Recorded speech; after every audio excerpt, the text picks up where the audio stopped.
tardes, buenas noches, buenos días a todos y a todas. En esta oportunidad voy a presentar un tema que para mí sigue lleno de preguntas. Lo primero que empecé a pensar es en relación al concepto de qué es un algoritmo, fue lo primero que yo me pregunté. Y lo que está ahí arriba, la primera diapositiva, en realidad son todos los títulos, todas las ideas que se me fueron ocurriendo a lo largo de este trabajo, ¿no? Entonces yo terminé poniendo algoritmos, matemáticas y metafísica, matemáticas y psicoanálisis. Esto yo voy a dar cuenta de este título en el trabajo. ¿Por qué? Pero al mismo tiempo me surgió la necesidad de poner, bueno, otros subtítulos u otras ideas, ¿no? Como por ejemplo imperio, tiranía, siempre pensando en los algoritmos, ¿no? Que yo ahora voy a explicar. Hegemonía del discurso del otro, ausencia del sujeto, tecnólogos o el logos sin sujeto, tecnólogo fundador de mitos, discurso del otro sin sujeto, máquina lógica sin sujeto, sin error, sin contradicción, sin equivocación, sin ambigüedad y sin falla, ¿no? Todos ideas alrededor de lo que es un algoritmo, tecnológico, básicamente, que ahora viene la pregunta, ¿qué es un algoritmo? ¿No? ¿Un algoritmo qué es? Es una serie finita y ordenada de pasos lógicos, exentos de ambigüedad, para resolver un problema en un tiempo finito. La idea es que sea eficaz para predecir y tomar decisiones. Algoritmo también puede ser considerado gramaticalmente como un lugar vacío que se puede rellenar de diversas maneras, ¿no? Son máquinas lógicas que procesan información. La máquina algorítmica puede resolver problemas a una gran velocidad de un número infinito de combinatorias.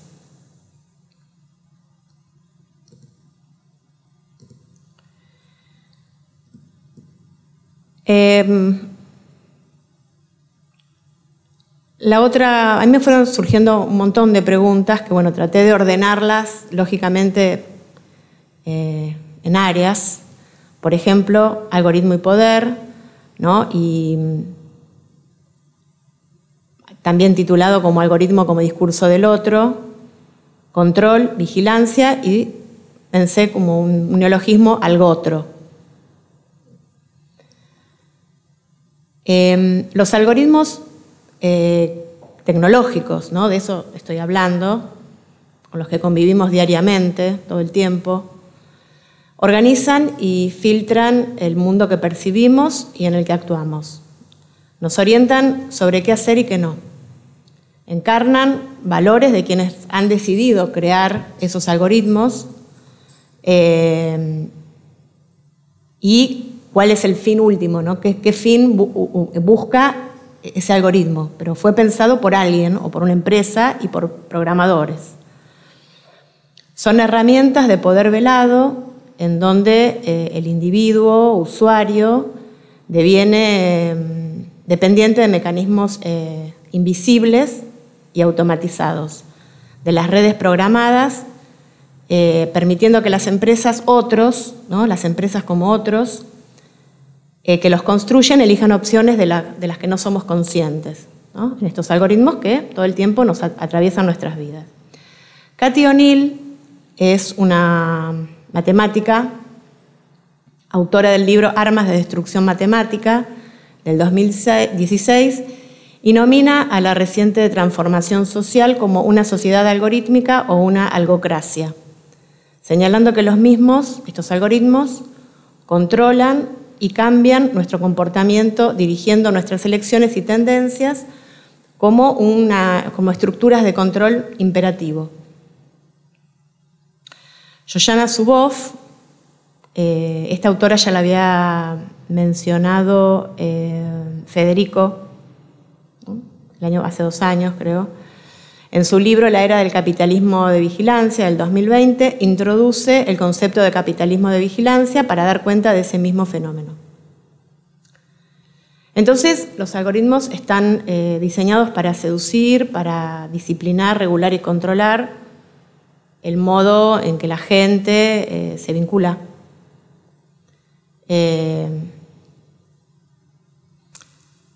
Bien.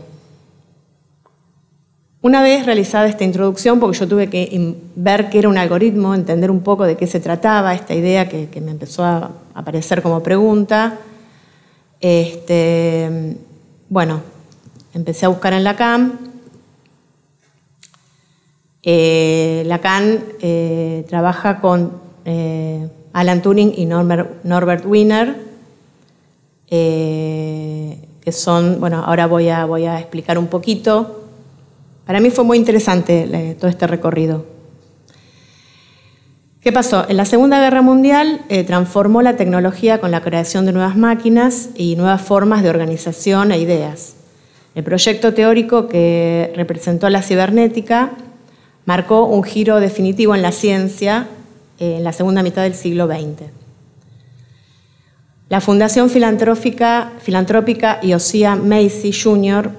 en Estados Unidos organizó una serie de conferencias bajo la iniciativa del neurólogo McCulloch, que reunieron con cierta periodicidad entre los años 1942 y 1953, o sea, durante 11 años, a un grupo interdisciplinar de investigadores en el campo de la matemática, la lógica, la antropología, la psicología y la economía, cuyo objetivo fue la formulación de una teoría general del funcionamiento de la mente humana, ¿no? Esa era la idea de este grupo, en la que debían incluir principios de la computación para poder pensar. Los estados mentales que la psicología popular invocaba para dar cuenta de los comportamientos, como por ejemplo las intenciones, la voluntad o los deseos, no formaban parte de la explicación científica. O sea que ya en ese momento querían excluir, ¿no?, estos conceptos de voluntad, deseos y creencias que trabajaba la psicología y querían, digamos, crear como una disciplina científica que excluya, que busque, digamos, cómo funciona la mente humana, pero excluyendo estos conceptos que la psicología popular trabajaba y darle una explicación científica, incluyendo conceptos de computación. Entonces, estos encuentros se consideran como el inicio o el origen del movimiento cibernético. Robert Wiener, Claude Shannon y Warren Weaver, fueron 3 científicos, fueron parte de estos encuentros. Estos últimos conceptualizaron la teoría matemática de la comunicación o teoría de la información. Bueno, Alan Turing, 1912 y 1954. Alan Turing es considerado uno de los padres de la ciencia de la computación y precursor de la informática moderna. Proporcionó una influyente formalización en los conceptos de algoritmo y computación, dando lugar a la creación de la máquina de Turing. En la Segunda Guerra Mundial, bueno, descifró los códigos nazis, los de la máquina Enigma, por eso es muy conocido. También por cómo murió, bueno, etc. Pero esto básicamente. En 1936, para contestar a la pregunta ¿pueden las máquinas pensar?, fue la pregunta que se realizó, desarrolló su máquina lógica hipotética, que son algoritmos, conocido como máquina de Turing, esta máquina lógica hipotética, estableciendo que cualquier algoritmo puede ser resuelto por ella. Esta idea de máquina como máquina lógica hipotética fue utilizada años más tarde en la tecnología digital. Voy a tratar de resumir porque hay mucha información y quiero llegar, pero tengo que decir lo que tengo que decir. Tengo que pasar por acá. Turing con Alonzo Church demostraron que existen, ¿no?, problemas matemáticos. Bueno, Gödel y todos otra gama de científicos también descubrieron que hay problemas que los algoritmos no resuelven, ¿no? Hay problemas indecidibles. Bueno. Bien. Lacan parece como que era un contemporáneo del futuro en ese momento, ¿no? Porque él ya en el seminario 2, en la clase 4, que es del 54, cuando muere Turing muere en el 54, Lacan estaba al tanto de todo este movimiento cibernético y de la máquina, ¿no?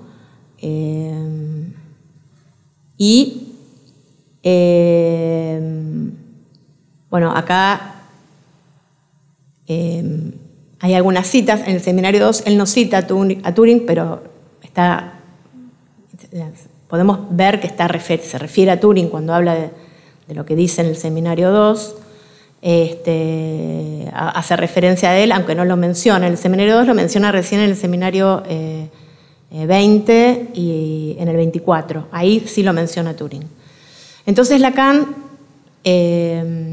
dice: les explico que el hombre es un sujeto descentrado por cuanto se haya comprometido en un juego de símbolos en un mundo simbólico.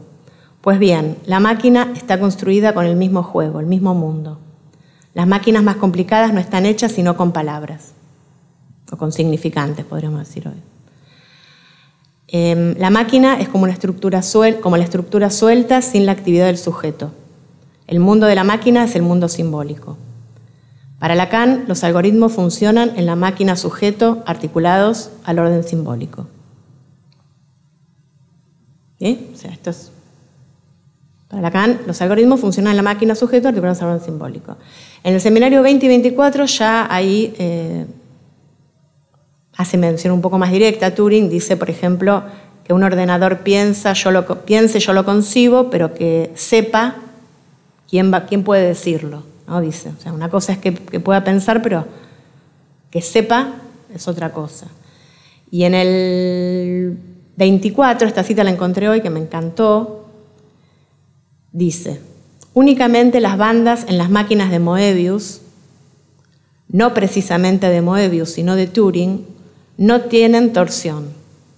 Es decir, que son máquinas que son forzosamente lineales y con esas máquinas jamás se llega a hacerles hacer otra cosa que lo que ellas saben hacer, sino que encuentran muy pronto molestias, un límite. Hay que interesarse por la banda como una máquina. O sea, acá ya plantea la banda como una máquina. En la clase 10. ¿Estamos con la presentación? ¿Sí? Norbert Wiener, 1894-1964, también fue un destacado científico reconocido como el padre de la cibernética. En 1950, seminario 2 es 1954, ¿sí? Para ir ubicándonos dónde estaba Lacan, o sea, qué es que estaba pensando Lacan en esos años, ¿no?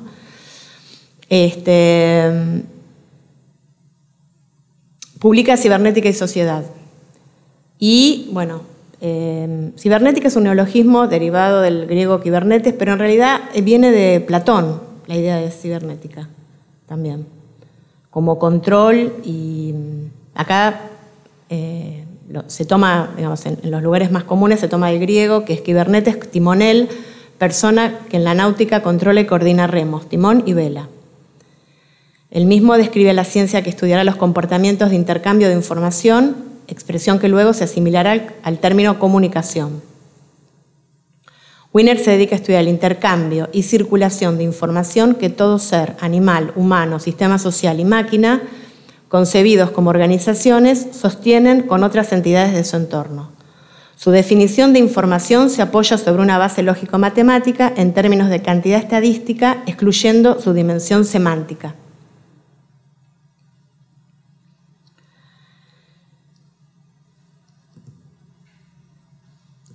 Bien. Wiener Lacan, seminario 2.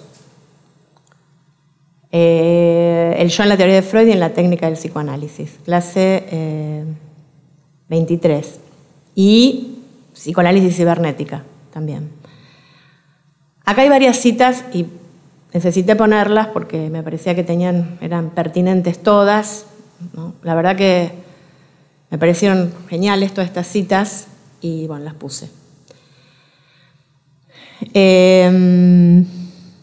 Sabemos bien que esta máquina no piensa. Somos nosotros quien la hemos hecho y ella piensa lo que se le dijo que pensara. Pero si bien la máquina no piensa, está claro que nosotros mismos tampoco pensamos en el momento en que hacemos una operación. Seguimos exactamente los mismos mecanismos que la máquina. Aquí lo importante es percatarse de que la cadena de combinaciones posibles del encuentro puede ser estudiada como tal, como un orden que subsiste en su rigor, independientemente de toda subjetividad. Con la cibernética, el símbolo se encarna en un aparato y no se confunde con este, pues el aparato no es más que su soporte. La sintaxis existe antes que la semántica. La cibernética es una ciencia de la sintaxis. O sea, la sintaxis como una manera, un modo de combinar y ordenar las palabras y expresiones del lenguaje.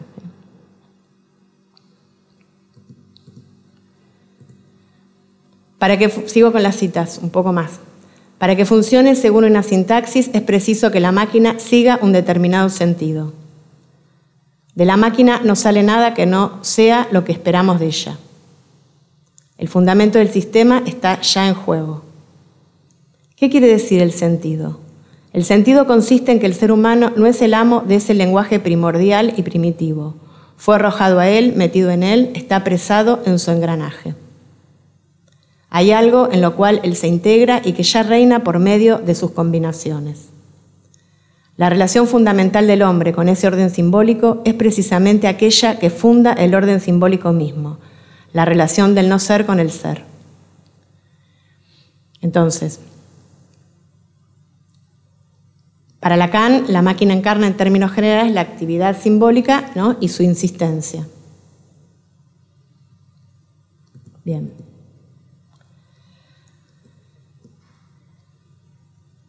Otra pregunta que a mí se me fueron abriendo preguntas, ¿no? ¿Qué ocurre con si el algoritmo es un orden simbólico nuevo? Es un nuevo orden simbólico. Entonces, yo puse, si cada época está sujeta a algún principio organizador, actualmente este principio son los algoritmos informáticos, instaurándose como un nuevo orden simbólico que ordena y determina. Los mismos están basados en fórmulas matemáticas, lejos de la articulación significante. El campo simbólico de este orden está dominado por códigos encriptados que se fundan alrededor de números.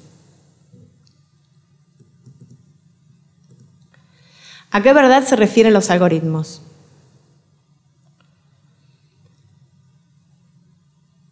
Los algoritmos se asocian a la creencia expectativa de que sostienen la verdad infalible de las matemáticas, ¿no? Se piensa que son neutrales, homogéneos, pero no lo son. La verdad está orientada por el interés de algunos. El otro algorítmico está orientado a establecer una cierta garantía de verdad. Si pensamos al otro como garante de la verdad, este otro algorítmico podría compartir esta característica, pero cuando pensamos al sujeto entramado en el orden simbólico constituido en el lugar del otro, barrado, no, ya que el sujeto es lo que un significante representa frente a otro significante y en este sentido intervalar, sin otro que garantice ninguna verdad. Por estos argumentos no se trata del mismo otro, ni del mismo eso habla, ni del mismo criterio de verdad en el discurso analítico que en el algoritmo tecnológico.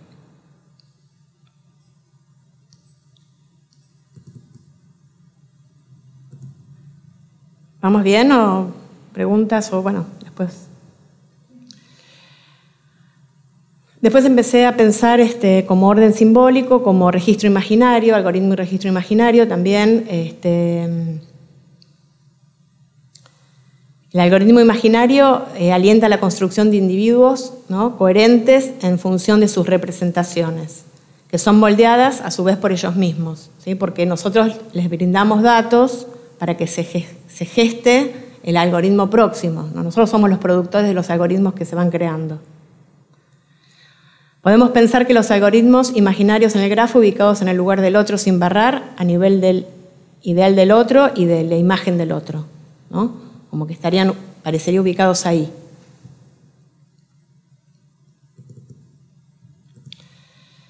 Yo quise, así como algocracia y todos estos conceptos, los quise traer a este encuentro porque son parte de la bibliografía que circula en relación al tema y me pareció interesante. Y otro concepto son el filtro burbuja, ¿no? Apuntando al individualismo del PIC, al tema del malestar que nos atraviesa. Todo esto tiene que ver también con todos los paradigmas del PIC. Elie Parissier es el creador de este término filtro burbuja, donde señala que estos filtros son resultados de una búsqueda personalizada en donde el algoritmo de un sitio web elige a través de ciertas predicciones, o sea, predice elecciones. Provee la información que al usuario le gustaría ver o escuchar, basándose únicamente en la información que él mismo ha proporcionado. ¿Sí? O sea que nosotros nos convertimos en prosumidores, en algún lugar dice, donde nosotros proveemos los datos para que se creen esos filtros, para que se programen esos mismos algoritmos que nos van a hacer consumir. Son filtros personalizados, productos de la personalización excesiva de los algoritmos cuando alguien busca, ¿no? En Internet.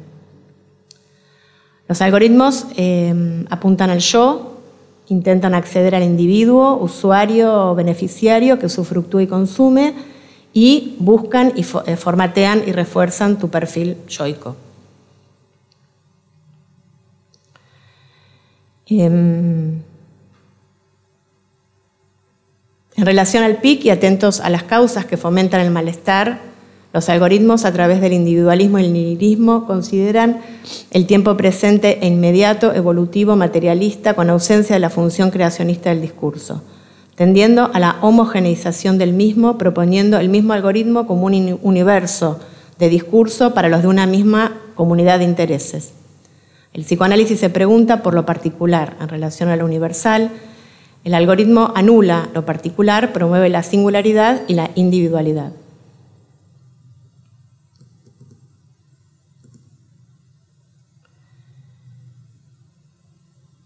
Otra de las ideas que se me ocurrió fue la performatividad algorítmica, ¿no? Donde lo performativo del lenguaje implica hacer cosas con palabras, y la lógica invisible de los algoritmos impone la violencia simbólica y performativa, ya que en tanto tecnología predictiva condiciona nuestro modo de ser, estar y hacer.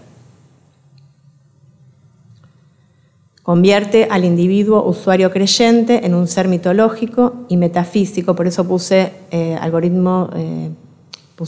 matemática y metafísica, ¿no? Porque apunta al ser del sujeto, ¿no? Y del individuo y del yo. Por eso lo puse. Tengo miedo de no llegar, hay mucho. La lógica de la programación, me pregunté cuál es la lógica algorítmica, ¿no? Cuál es la lógica que se utiliza para programar los algoritmos y qué relación hay entre la lógica del significante y la lógica computacional o algorítmica.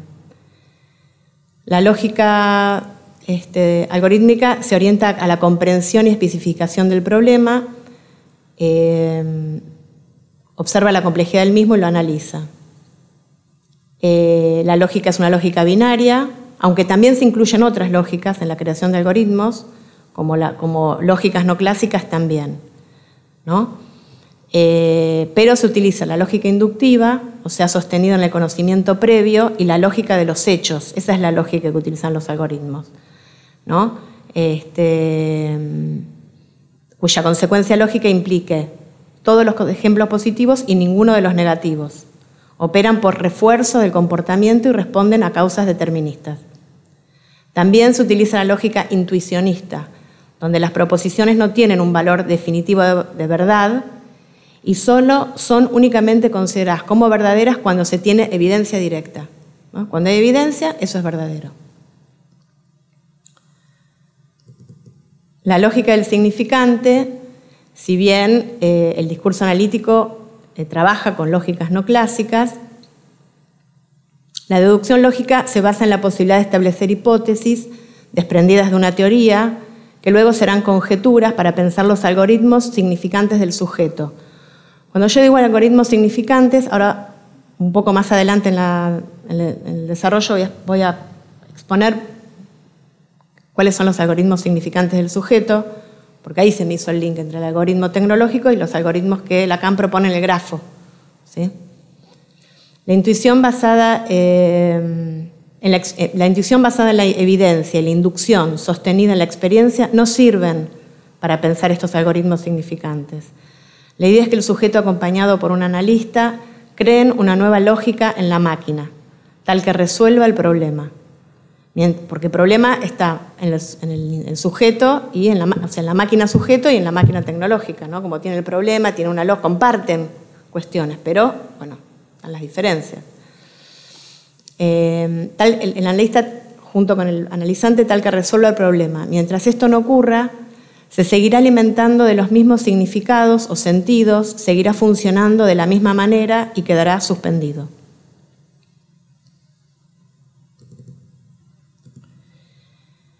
¿Qué diferencia hay entre la falla lógica del algoritmo tecnológico y la falla del algoritmo del sujeto, donde es esperable que juegue un papel creativo de creación ex nihilo? En ambos casos, los algoritmos tienden a resolver problemas, tanto el tecnológico como los algoritmos del sujeto, que ahora voy a explicar un poco qué es.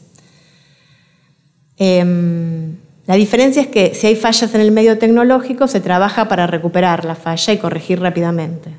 Los algoritmos del sujeto no fallan porque la falla es estructural. En todo caso, se intentará pensar el problema sujeto y resolverlo a través de las intervenciones del analista, producto de sus hipótesis y conjeturas.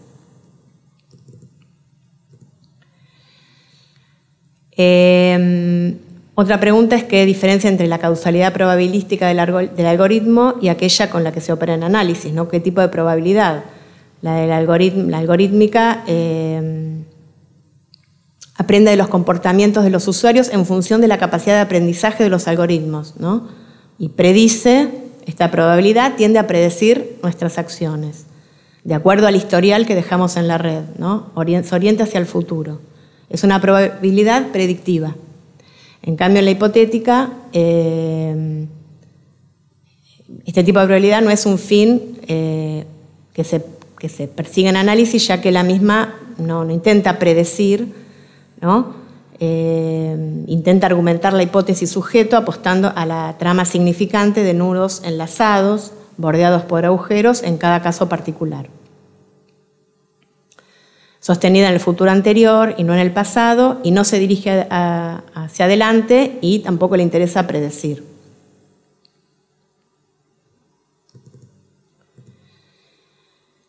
Otra pregunta que a mí se me ocurrió es si es lo mismo un saber que no se sabe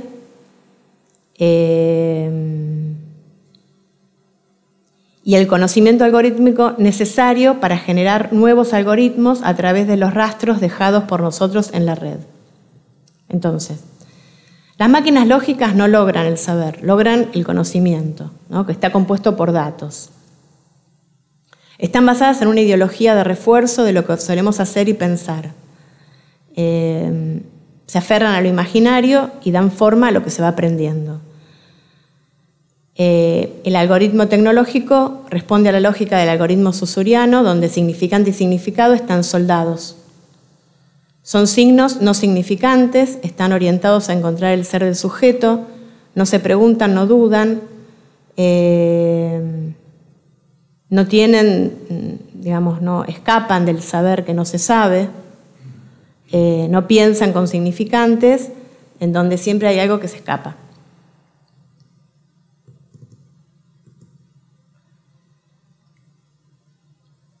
Los algoritmos y el eso habla. Esto de que algo invisible está sucediendo a nuestro alrededor, ¿no? Como eso habla. Bueno, los algoritmos almacenan un conjunto de información que nosotros no tenemos ni idea, ¿no? Son rastros que dejamos al conectarnos, pero que hay algo que estos rastros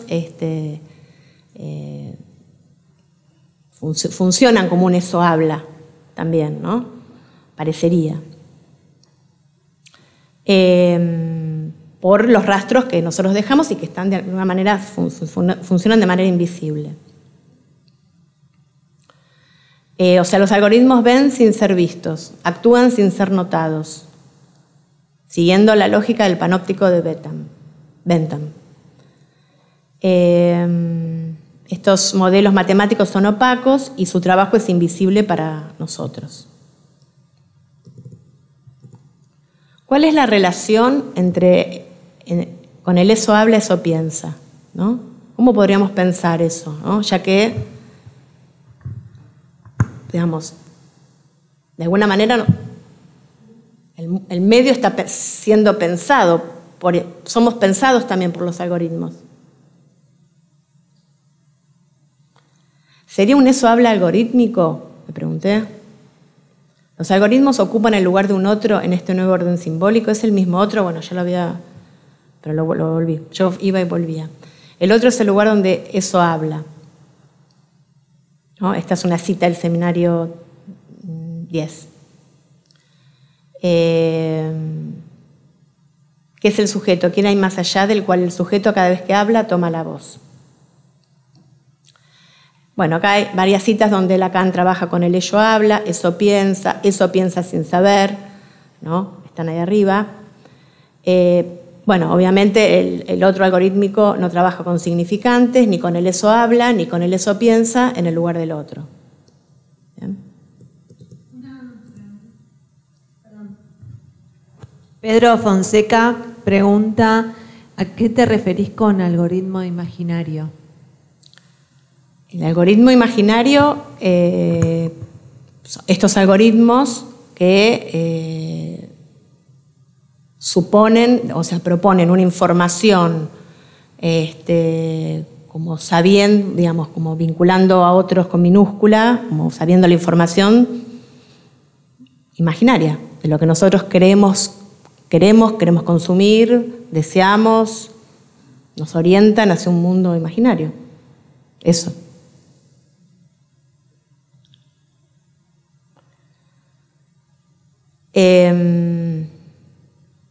Otras preguntas. ¿Qué mensajes, discurso del otro son algoritmos en el sentido de la trama significante que nos materializa y hace funcionar la máquina? ¿Cuáles son los algoritmos como lugares vacíos del saber no sabido, del eso habla, que entraman el discurso del sujeto? O sea, yo me empecé a preguntar, digamos, en el sujeto, ¿cuáles son los algoritmos? ¿Cuáles son esos algoritmos como lugares vacíos de ese saber no sabido, de eso habla? Entonces, Lacan propone el grafo del deseo para dar cuenta de los algoritmos, ¿sí? Y en el seminario 11 propone que la lógica, digamos, el matema del fantasma o el algoritmo del fantasma y el algoritmo de la pulsión los denomina algoritmos también, ¿no? Dice, dicha relación proceso de borde, proceso circular, hemos de apoyarla en ese pequeño rombo que empleo como algoritmo, precisamente en mi grafo, porque es necesario integrarla a alguno de los productos acabados de esta dialéctica.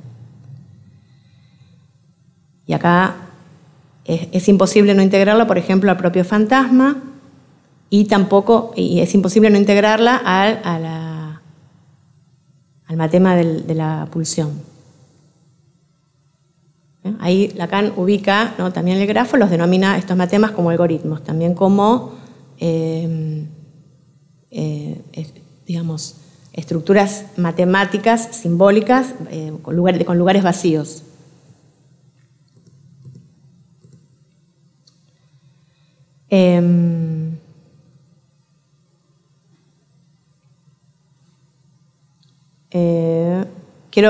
Esta no, la quiero pasar.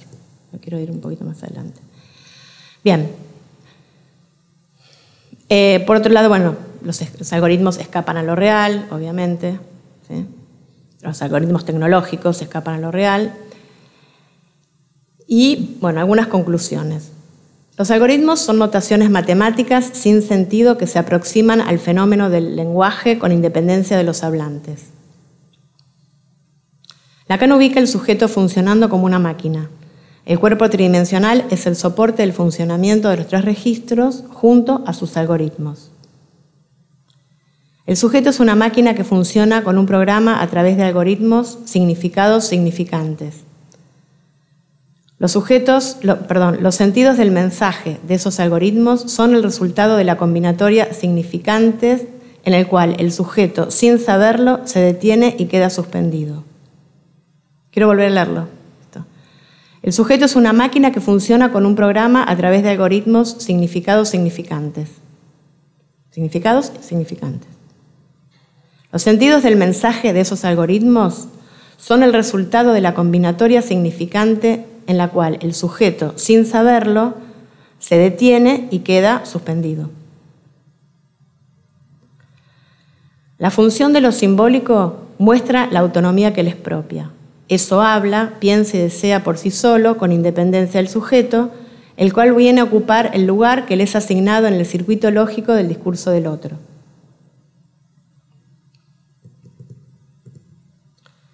El sujeto trae programado sus algoritmos significados. Viene algorificado. El analista le ofrecerá leer esos algoritmos y convertirlos en algoritmos significantes o algorizantes, efectos de la trama significante en la que ha transitado su existencia, articulados a la falta en ser, ya que sus dichos en su decir responden a algoritmos que vienen del otro, que fallan, que se repiten, que irrumpen como problemas. Por lo tanto, los nudos que se tejieron respondieron con la misma lógica. Sin tener posibilidad de ser pensados para desarmar, agujerear lo que fue establecido como verdad para luego arribar al saber, no habrá oportunidad de arribar a otro lugar. Si aparece la pregunta y se establece el problema, intentará pensar los algoritmos que rigen sus articulaciones significantes para ubicarse en otro lugar en relación a ellos. Si no, será esclavo de automatismos inmovilizantes, petrificantes, seguirá siendo un creyente y un esclavo. El analista en este caso se ofrece en el lugar de otro que estuvo ausente para acompañarlo. ¿Ya? Preguntas. Muchas preguntas. Muchas preguntas, pero...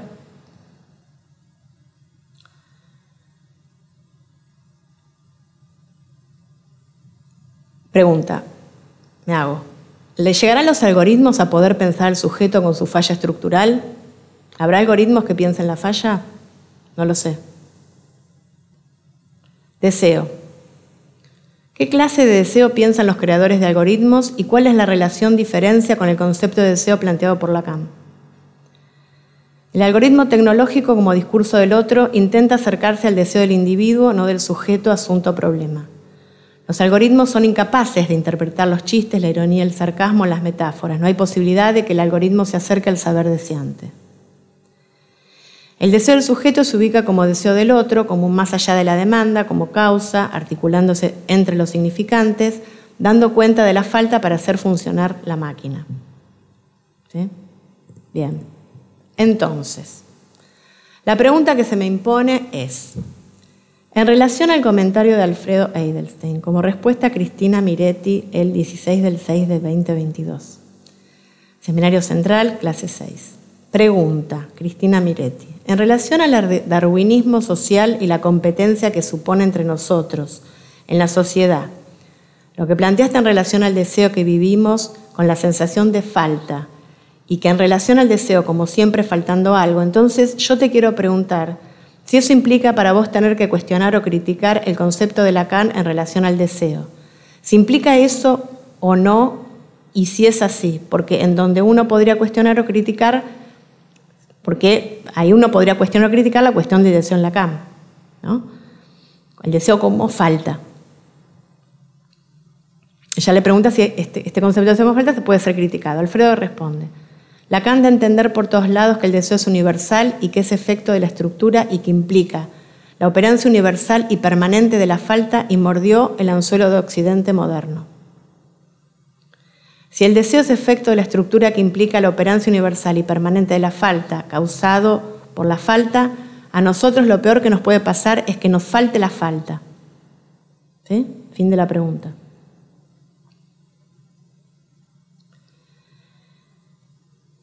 Entonces, yo me pregunto,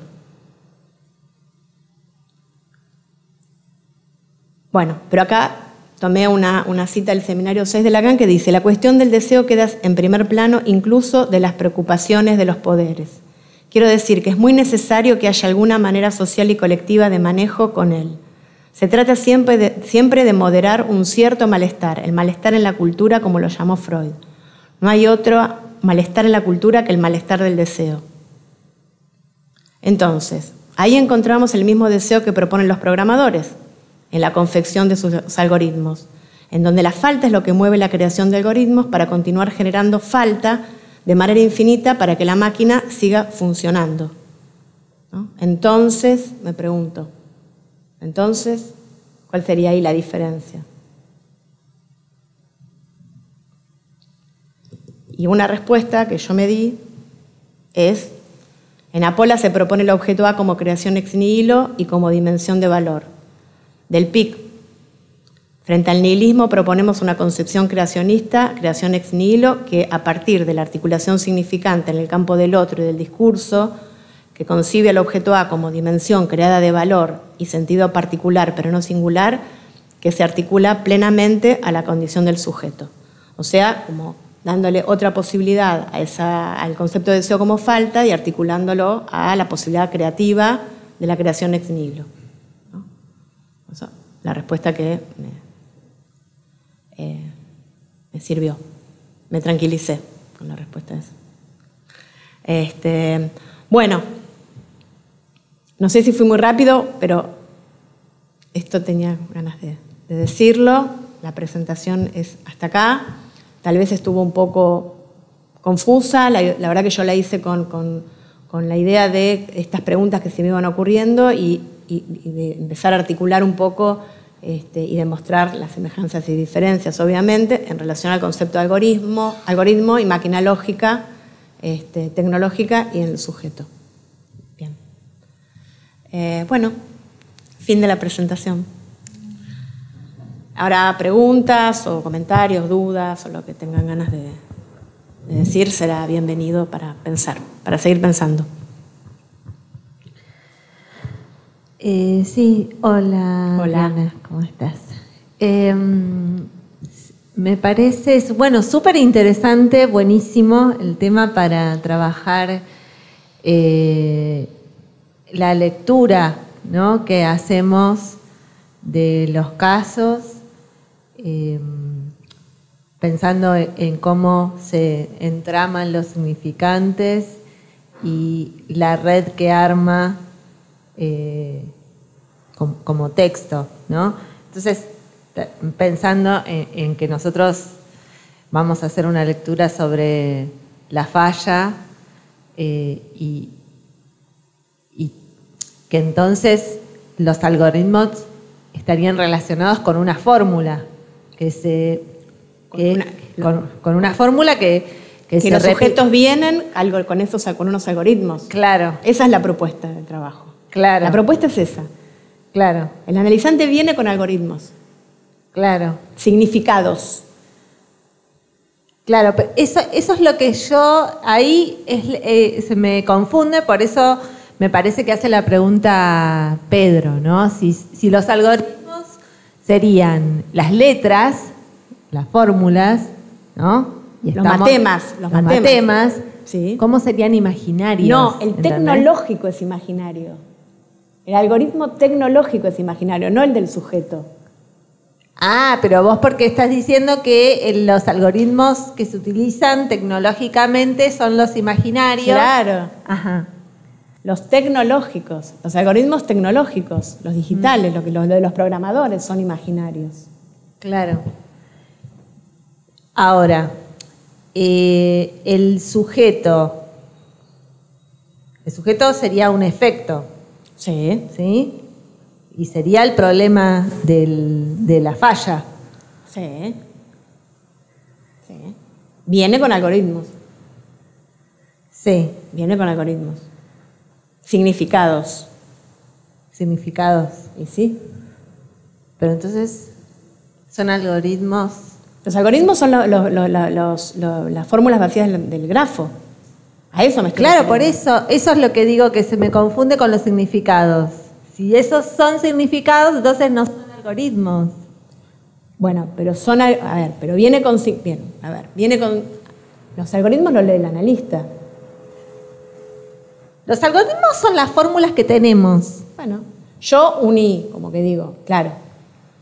Si son algoritmos, no son significados.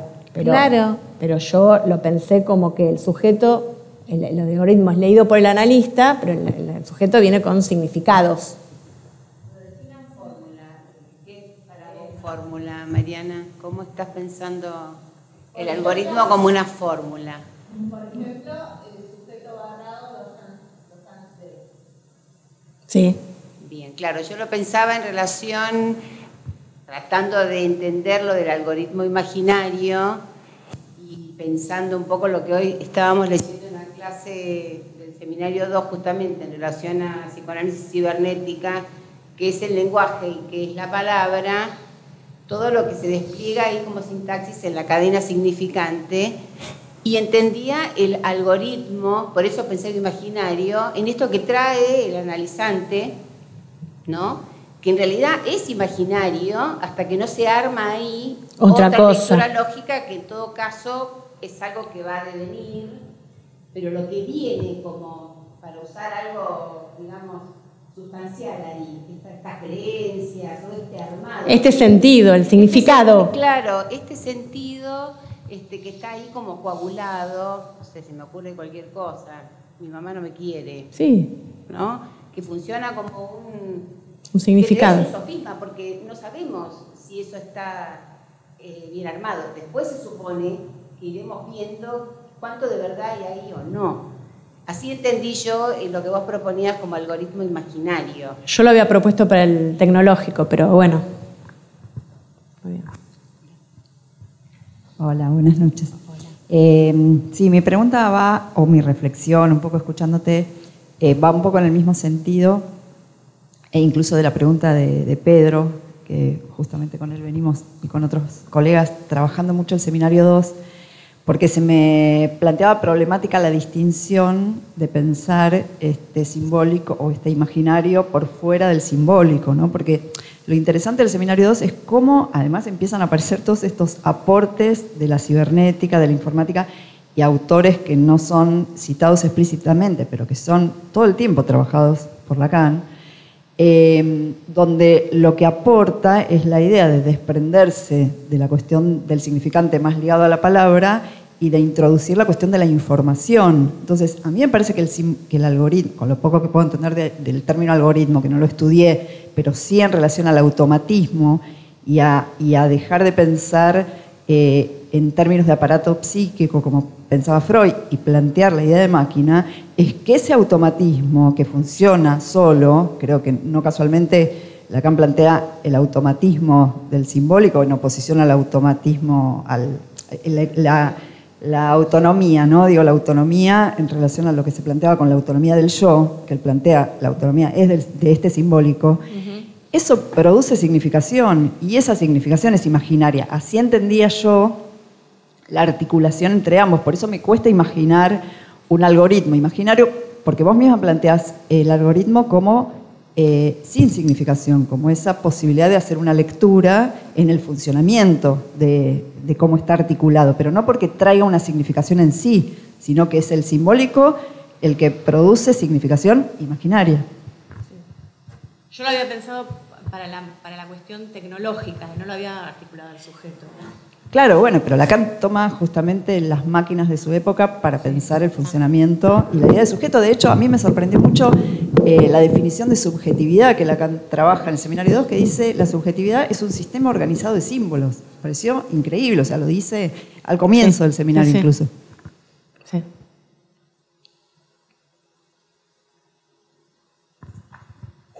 Sí, gracias.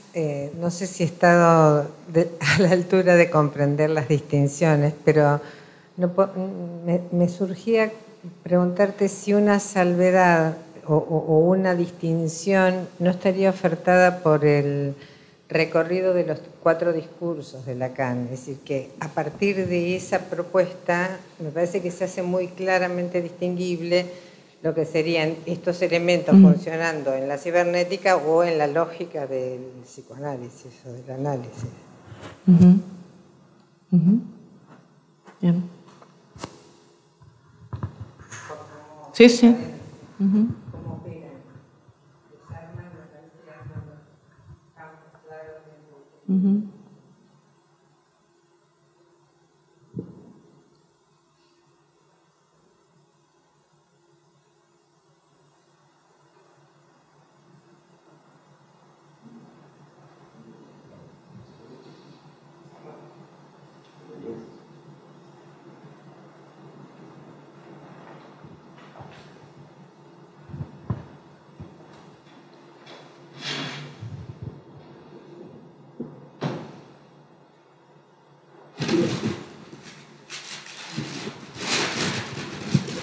Bueno, espera acá.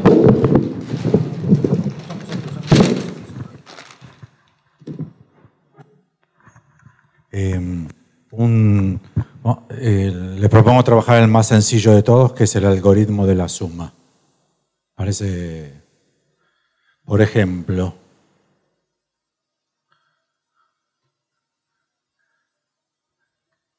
$1100. ¿Entra? Yo me pongo para allá o la pizarra.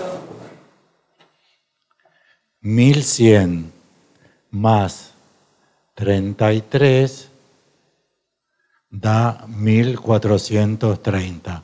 No, porque este algoritmo planteado así implica que hay que encolumnar hacia la derecha. ¿Qué números? Todos. ¿Para qué resultado? Cualquiera. O sea, en cualquier dispositivo de suma, este algoritmo así planteado, podría ser de otra manera planteada la suma. De hecho, el algoritmo con el que yo estudié en el colegio primario, división, no es el mismo algoritmo que se utiliza ahora. Esto es un algoritmo, o sea, no importan los números, que sería la semántica, sino la máquina, cómo funciona la máquina. Y algoritmo siempre lo mismo, no hay diferencia, siempre algoritmo es esto. La diferencia en la sociedad o moderna o de consumo, a mi entender, es primero eso, que vivimos en una sociedad de consumo, entonces la máxima potencia de los algoritmos se está utilizando hoy con mucho beneficio para ordenar, programar, incentivar el consumo. No por nada los hombres más ricos de la actualidad no son los dueños de las fábricas, ni los dueños de los campos, a pesar de muchos discursos ideológicos. No son los dueños. 1.000 millones de hectáreas, la fábrica de coches, todo eso ya. Lo que los hombres más ricos del mundo son los que disponen ahora de la posibilidad de hacer algoritmos. ¿Con qué diferencia?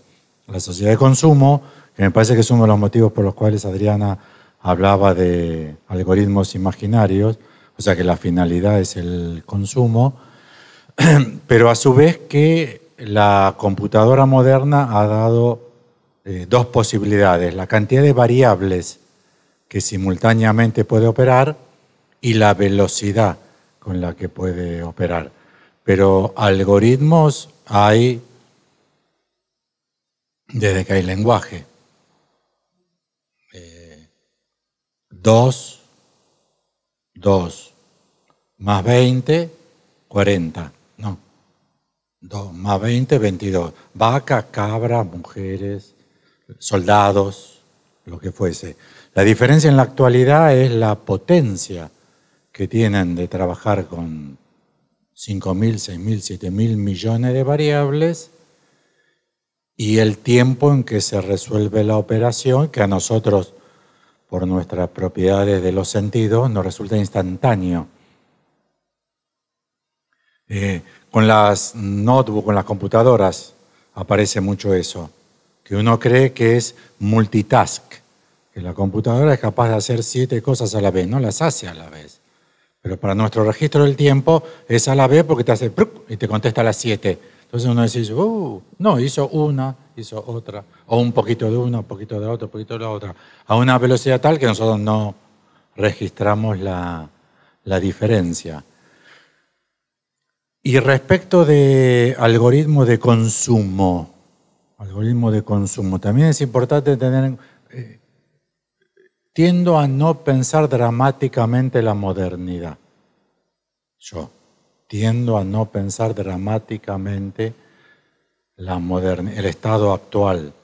Por ejemplo, es un desastre inaudito la guerra Rusia-Ucrania, pero es una guerra pipí-cucú. Es una guerra pipí-cucú. Sale la noticia, 2 chicos murieron por una bomba mal dirigida. 2 niños. 2 niños. Hace 70 años murieron 100 millones como mínimo en la guerra más salvaje. Y la Primera Guerra Mundial se la llama la Gran Carnicería.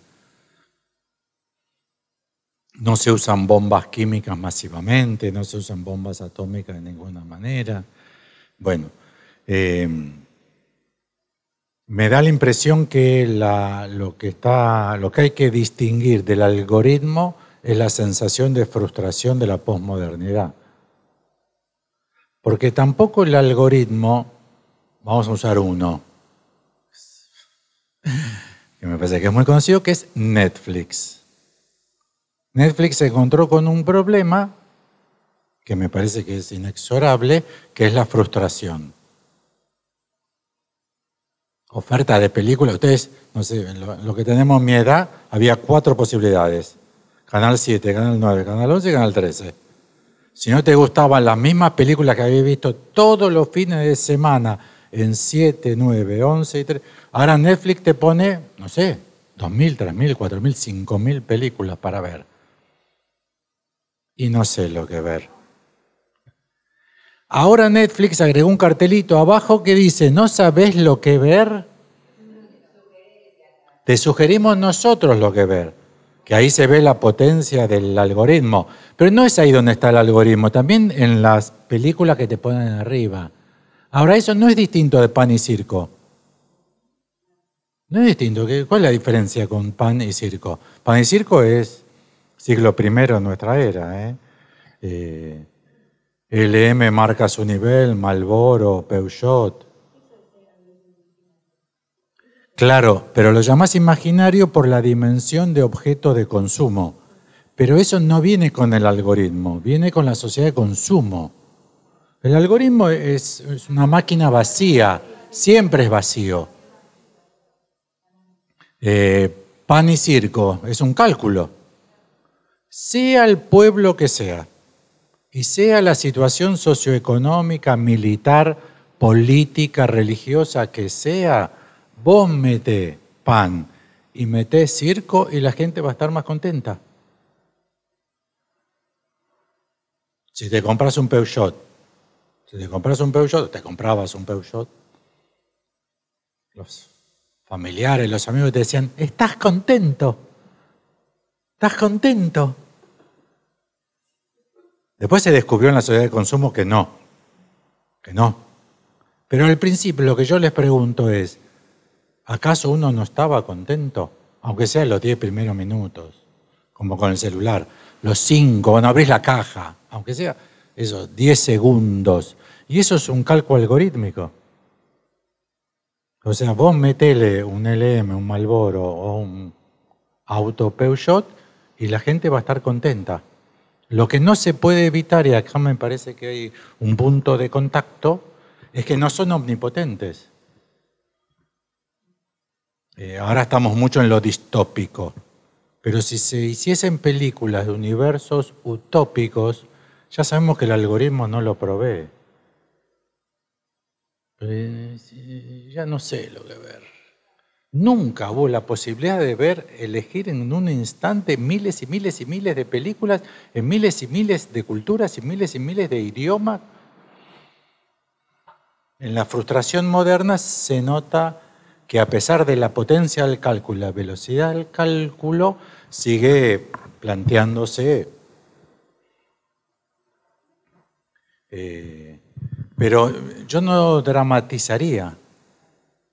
Me parece que muchas veces dramatizamos por la sensación de un cambio vertiginoso en nuestros modos de... Pero hay que evaluarlo, incluso ideológica y políticamente les propongo evaluarlo, porque estamos peor, que es lo que produce masivamente en Occidente y sus límites la posmodernidad. A mi gusto ideológico y político, no ha traído los mejores regímenes. No trajo el progreso de la humanidad. Al revés, trajo una derechización en sistemas autocráticos, porque le estamos peor por la posmodernidad, hay que volver al pasado. Y volver al pasado, sabemos a dónde nos lleva, pero no es que se haya modificado esto o que haya aparecido la dimensión del objeto. en nuestro registro de sociedad de consumo. En sociedades que no consumen, el algoritmo tendrá aspectos más reducidos, pero no deja de operar. No hay forma de que no opere el algoritmo. O sea, el cálculo sintáctico vacío de semántica. No importa si sumás mujeres o si sumás cabezas de ganado o lotes o si restás. No importa qué restás. Incluso en eso es muy importante estar advertido que en matemática estricta se pueden restar vehículos menos manzanas. Es tan potentemente sintáctico sin ser semántico, sin tener contenido la expresión, que se podrían, y efectivamente sucede. Sí, yo he acumulado mucho dinero, pero tengo poco amor, entonces mucho dinero menos poco amor, el resultado es que no soy feliz. Eso es un algoritmo matemático puro. No es que ahora estamos invadidos por el algoritmo. Lo que hacemos con las fórmulas algorítmicas de Lacan es que sabemos que hay una máquina que establece esa semántica. Y a partir de la semántica, nuestra posición es que también está toda la afectividad y la sensación de la persona. O sea, esto produce soy un fracaso, que es lo que sufro de una manera tremenda y que me puede llevar al suicidio. Soy un fracaso. Lo que nosotros tenemos como idea es, hay una máquina chiquita, una maquinita, que produce eso. Que, por ejemplo, sabemos que no es el fracaso. No es la cantidad de fracasos lo que produce la sensación de fracaso, o de soy un fracasado, loser. Los yanquis lo tienen más. Incluso el efecto social del loser. Nosotros no lo tenemos tanto, afortunadamente. Pero tampoco es, ¿entienden? Porque es absolutamente sintáctico.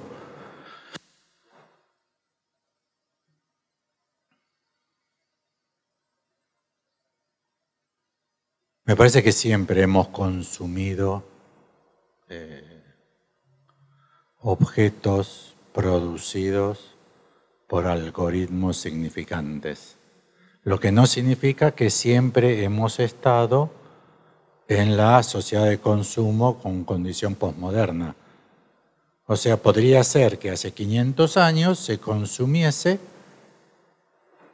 muchísimo menos necesidades, etc. No sé si vieron las películas de comienzo del 19, de El Lejano Oeste, fin del 18, comienzo del 19, que está el rancho y está la imagen adentro del rancho, que hay 2 cacerolas, 3 tenedores. Vieron que hay un mantel. Nosotros tenemos solamente una valija de fin de semana, llevamos 200.000 cosas. Pero no es que las 2 cacerolas o los 2 manteles no sean el producto de lo que hay que tener, de lo mínimo que hay que tener. Y eso es producto de un algoritmo. Pero incluso en ese caso podría ser que no hubiese la sensación de falta. Porque con 2 cacharros quizás está completo. ¿Entienden? Y ahí es donde salta el problema con la fórmula del deseo de Lacan como universal. Porque hay sociedades donde esa dimensión de la falta quizás no se manifiesta, quizás no existe, no tendría por qué existir.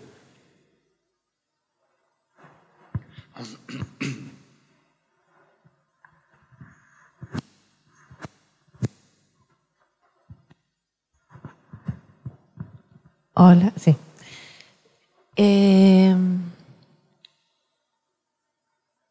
Sí, además pensaba que justamente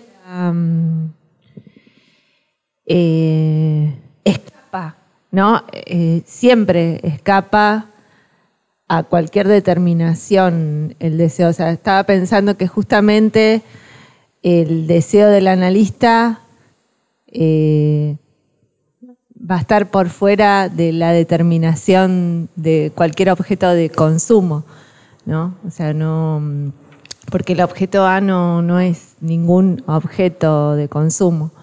Entonces, para apuntar en la dirección de la cura para la realización del deseo, tiene que, o sea, inevitablemente estar por fuera ¿no? Claro. de lo que se determina como un objeto de consumo, porque no es ningún objeto, porque justamente nos chocamos con que tiene un montón de plata, tiene todas lo que se supone que satisface sus necesidades y sin embargo es infeliz, ¿no? O sea que se pasa por otro lado. Y entonces siempre va a haber algo que escape, ¿no? O sea, si es una equivocación, si es un efecto que está fuera de la omnipotencia, ¿no? Entonces nosotros como analistas apuntamos a eso que justamente no se puede de ninguna manera calcular, ¿no? Bueno, eso pensaba. Una salvedad que en algún caso puede... Con la salvedad que en algún caso puede ser indistinguible de un objeto de consumo material. O sea que en un caso se puede resolver perfectamente por el pasaje de la compra de una casa.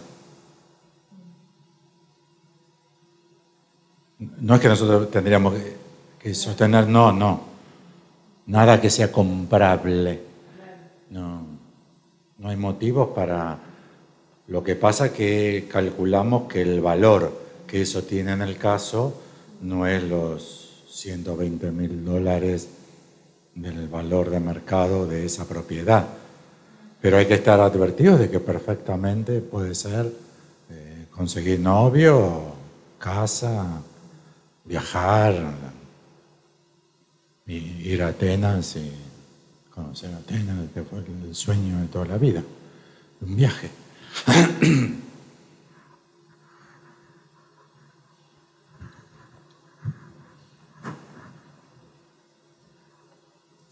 Sí, me quedé con cuando vos dijiste que yo no lo dije bien, es que el sujeto viene con algoritmos semantizados, ¿no? Así, está mejor dicho así, digamos. Bueno, eso quería como... Viene con los algoritmos, pero con una semántica ahí, ¿no? Pregunta. No, me parece que la potencia que tiene el algoritmo es esta posibilidad de lectura, ¿no? De cuál es la máquina que está en funcionamiento y cómo funciona la máquina, porque en la máquina se meten datos y se obtiene algo, ¿no? Entonces ahí radica, me parece, la cuestión del valor que tiene cada elemento en esa cadena, pero eso es porque funciona, eso me parece lo interesante del algoritmo y justamente desprovisto de la significación de entrada, digamos que es un modo en el que entran los datos y salen determinados significados, si no es imposible que funcione solo es inimaginable sin esa significación que se le es otorgado, que alguien le otorga. Claro, sí.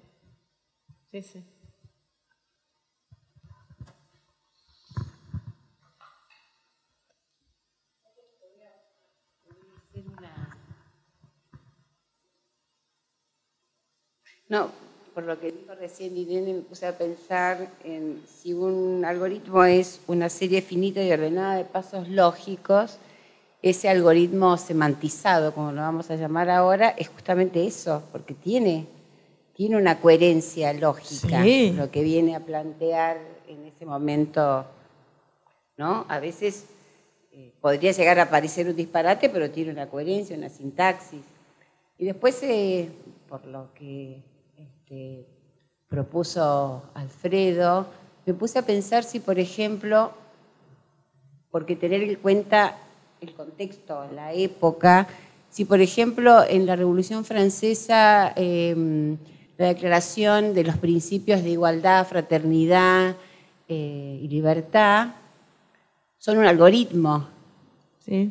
O como, por ejemplo, hablábamos hoy, esta nueva modalidad virtual que instaló la pospandemia, ¿no? Como qué difícil volver a la presencialidad, en esto de la ausencia de la presencia y la presencia del cuerpo. Si no es otro algoritmo, ¿no? Como algo que está funcionando, como decía, que cambió algo en la máquina y que nosotros no tuvimos por ahí mucho que ver, pero cambió. Bien. Sí, sí. Qué bueno. Muy bueno, muy bueno. Sí, sí. Sí.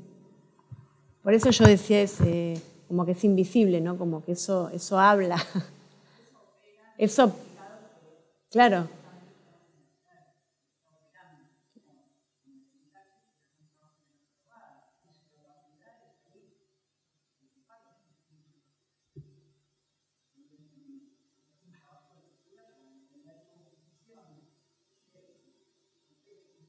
¿Cómo funciona esa opacidad?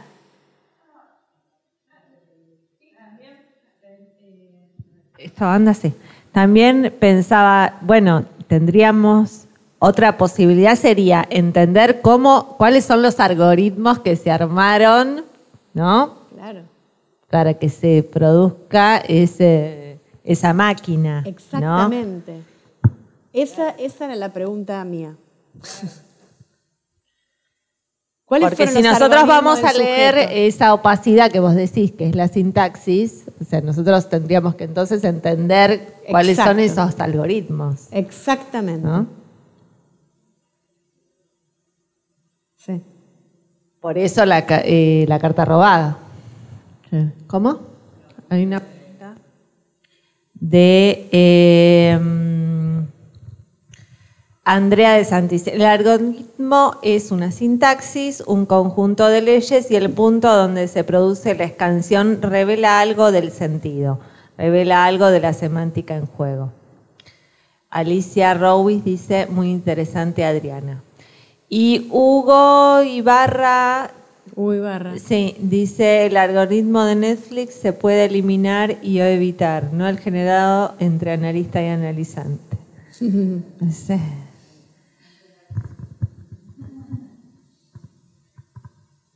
Bueno, eso sí, es una sintaxis, un conjunto de leyes.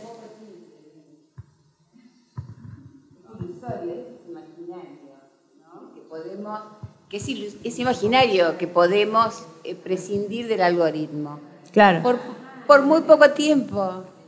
Pero estaba pensando que, porque también la pregunta inicial fue, ¿el sujeto está atravesado por algoritmos o trae como una máquina está algoritmizado? Y la sociedad también, ¿no? Ahora se ve más, pero bueno, evidentemente siempre lo estuvo, ¿no? Como que también es una máquina. Entre el sujeto y el otro.